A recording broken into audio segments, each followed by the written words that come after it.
दोस्तों जब भी हम किसी बिल्डिंग को बनाते हैं या घर को बनाते हैं तो सबसे ज़्यादा ज़रूरी एक चीज़ होती है वो है उस बिल्डिंग की फाउंडेशन।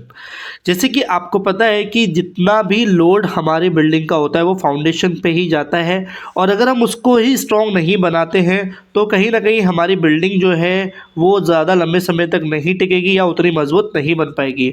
तो यहाँ पे हम कॉलम की फुटिंग या फाउंडेशन को लेके बात करने वाले हैं। कुछ ऐसी ज़रूरी बातें बताऊंगा, साइड पे दिखा के समझाऊंगा प्रैक्टिकल, ताकि आपको अच्छे से समझ में आए। जैसे सामने आप देख रहे हैं यहाँ पर अभी कंस्ट्रक्शन चल रहा है और अभी फाउंडेशन लेवल पे ही है। इस बिल्डिंग की, इस घर की मैं शुरू से लेकर एंड तक वीडियो आपके लिए लेके आने वाला हूँ। तो चैनल पर जुड़ने के लिए चैनल को पहले तो सब्सक्राइब कर लेना।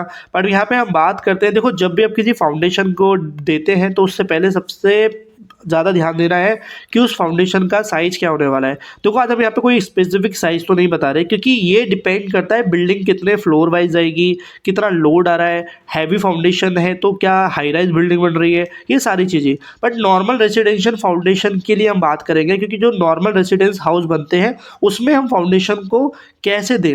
जैसे सामने आप देख रहे होंगे यहाँ पर जो पहले बात करते हैं पीसीसी, आप देख रहे होंगे नीचे पीसीसी की गई है, जो कि बहुत से लोग ऐसे कि एक्सकवेशन करेंगे उसके बाद उसको कंपैक्शन करेंगे और सामने डायरेक्टली वो राफ्ट रख के या मैश रख के वो कास्ट कर देते हैं। जो मैश होती है सामने जो बनी हुई है उसको रख के कास्ट कर देते हैं।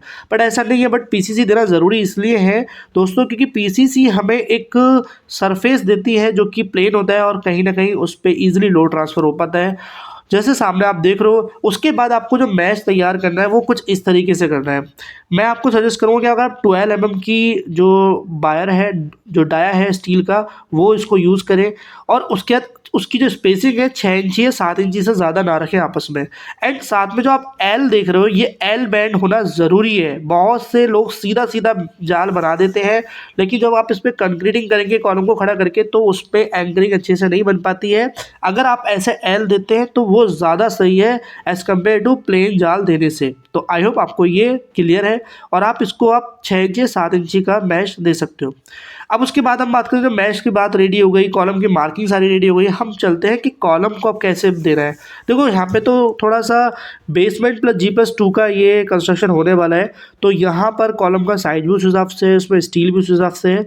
बट यहाँ पे हम थोड़ा सा बेसिक की बात करें तो आपको इसमें 12 mm से कम कभी भी स्टील यूज़ नहीं करनी है। चाहे आप कोई सा भी कॉलम बना रहे हो, कम से कम 12 mm की सरिया, और आपका रेक्टेंगुलर सरिया है तो आपको 4 mm की 4 सरिया यूज़ करनी होगी।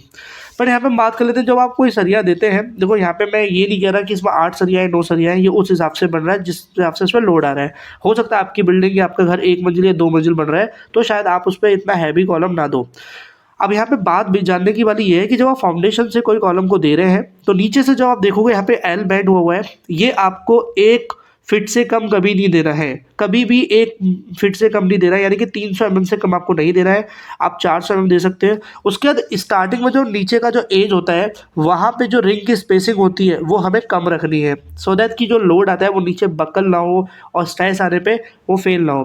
तो नीचे से हम जो करेंगे, जो उसका आपका ये जोन होता है, इस जोन में हमें स्पेसिंग कम रखनी है। देन मिड जोन जो हमारा होता है उसमें स्पेसिंग थोड़ी बढ़ा के रख सकते हैं, और टॉप जोन जो होता है, एंड जोन जो होता है, उसमें भी आप स्पेसिंग कम रखेंगे। यानी कि आपको इस तरीके से दे के चलना है, 4 से 5 इंच की आप स्पेसिंग दे सकते हैं। अभी थोड़ा सा बात कर लेते हैं कि जब आप कोई भी कॉलम को दे रहे हैं, आपने स्पेसिंग में जो रिंग दे रहे हैं तो रिंग की स्पेसिंग मैंने आपको बता दी, उसमें आपको हुक अच्छे से बैंड कर लेना है और फुटिंग का कवर आपको 50 mm देना है। यानी कि जब कास्टिंग करेंगे तो पीसीसी के आस में और सरिये के बीच में दूरी होनी चाहिए 50 mm। ऐसी अगर हम बात करें कॉलम की, तो कॉलम जब आपका एक आगे कंटिन्यू ले जाने के लिए उसमें हमें जो सरिया कटी हुई रह जाती है उसको हमें एक समान नहीं छोड़ना है, अल्टरनेट छोड़ना है, जैसे कि आप यहाँ देख रहे हैं। तो ये कुछ टिप्स थी जो आपको इस वीडियो में बतानी थी मुझे कॉलम और फुटिंग को देते हुए। आई होप आपको ये क्लियर हो गया होगा। कॉलम की कास्टिंग करते समय आप M20 यानी कि 1:3 का अनुपात यूज़ करेंगे, जो आपको काफ़ी हेल्प करेगा। वीडियो छोड़ो, लाइक करना, चैनल को सब्सक्राइब करना अगर आपने अभी तक नहीं किया। Thank you.